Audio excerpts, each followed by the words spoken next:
Form ల్యాండ్కి form ప్లాట్కి difference ఏంటి sir? అంటే ఎక్కువ ప్లేసెస్లో ప్లాట్ అంటేనేమో ల్యాండ్ని డివైడ్ చేస్తాము. అంటే లైక్ ఒక ఎకరం తీసుకుని దాన్ని ఇలా ప్లాట్ చేస్తాం కదా, దాన్ని ఫామ్ ల్యాండ్ ప్లాట్ అంటాము. ఫామ్ ల్యాండ్ అంటే పావు ఎకరా, హాఫ్ ఎకరా, 1 ఎకరా ఇలా తీసుకోవచ్చు. అంటే బడ్జెట్ పెద్దది ఉంది అనుకున్నప్పుడు హాఫ్ ఎకర్, 1 ఎకర్ లేదా 2 ఎకర్స్ ఇలా తీసుకుంటే ఫామ్ ల్యాండ్స్ అంటాం అన్నమాట. ఫామ్ ల్యాండ్ ప్లాటింగ్ అంటే దాన్ని ఇంకా సబ్ డివిజన్ చేసేసి 2 గుంటాస్, 4 గుంటాస్, 5 గుంటాస్ ఇలా చేస్తూ ఉంటారు కదా. మినిమం ఒక 5 గుంటాస్ అనుకుంది ఎగ్జాంపుల్. ఇవన్నీ ఫామ్ ల్యాండ్ ప్లాట్స్ అవుతాయి. సో ఇప్పుడు ఏంటంటే గేటెడ్ కమ్యూనిటీ ఫామ్ ల్యాండ్స్ అంటున్నాం మేము. అంటే gated community form lands 100 acres farm land ఇది. అందులో మీకు ఫామ్ ల్యాండ్ ప్లాట్ వస్తుంది అన్నట్టు. అంటే వీటికి రెండింటికి పర్మిషన్స్ అన్ని ఈక్వల్గా ఉంటాయి. ఇది అగ్రికల్చర్ ల్యాండ్ అండి. పర్మిషన్స్ ఏమంటే అగ్రికల్చర్ ల్యాండ్లో మీరు ఏం చేయొచ్చు అంటే ఏదైనా మొక్కలు పెంచడానికి ప్రతి ఒక్కళ్ళు ఫ్రూట్ ప్లాంటేషన్ ఇస్తారు. ఇప్పుడు ఫామ్ ల్యాండ్ అంటే ఫ్రూట్ ప్లాంటేషన్ ఇస్తారు. దాంట్లో డ్రిప్ ఇరిగేషన్ ఇచ్చేసి అదే కొనుక్కున్నప్పుడు తీసుకోవాల్సిన జాగ్రత్తలు ఏంటంటే మెయింటెనెన్స్ ఇస్తున్నారా లేదా. నేను చెప్పిన ప్రాజెక్ట్లో అయితే 10 years మెయింటెనెన్స్ ఇస్తున్నారు, వాటర్ ఫెసిలిటీస్ కానీ ఇవన్నీ కూడా. అండ్ దీంట్లో ఏంటంటే ఎవరైనా కల్టివేషన్ చేసుకోవాలనుకుంటే వాళ్ళు చేసుకోవచ్చు.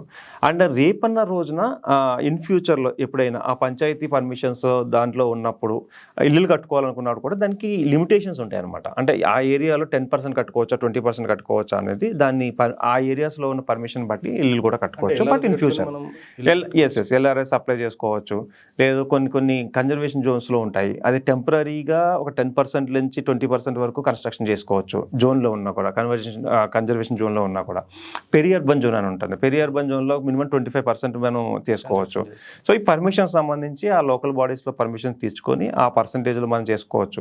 ఇక్కడ అడ్వాంటేజ్ ఏంటి అంటే సిటీలో ఉన్నట్టుగా అంత దగ్గరగా ఇల్లులు ఉండకుండా చక్కగా కొంచెం ప్లేసెస్ ప్రతి ఒక్కరికి కొంచెం స్పేస్ ఉండి బాగుంటుంది అన్నట్టు.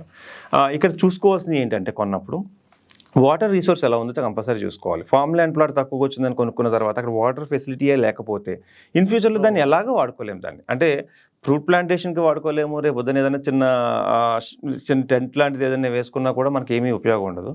థర్డ్ వన్ వచ్చేసి సాయిల్ ఎలా ఉందో చెక్ చేసుకోవాలి. అండ్ ఇంకొకటి ఆ ఏరియాకి రోడ్ యాక్సెస్ ఎలా ఉందో కంపల్సరీ చూసుకోవాలి.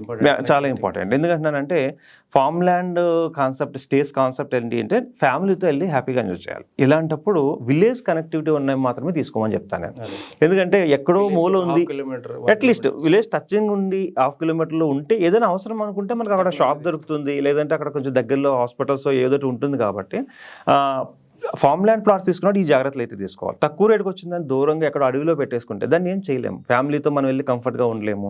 అండ్ ఏదైనా ఇష్యూ వచ్చినప్పుడు తొందరగా రావాలంటే దానికి ఎగ్జిట్ రోడ్ లేకపోతే ఇలాంటివన్నీ లాస్ అవుతారు. నా సజెషన్ ఏంటంటే ఏదైతే గేటెడ్ కమ్యూనిటీ ప్లాట్స్ అని చెప్తున్నాం కదా, గేటెడ్ కమ్యూనిటీ ఫామ్ ల్యాండ్ ప్లాట్స్లో ఇన్వెస్ట్మెంట్ చేస్తే ఎంజాయ్మెంట్కి ఎంజాయ్మెంట్ ఉంటుంది, అప్రిషియేషన్కి అప్రిషియేషన్ ఉంటుంది.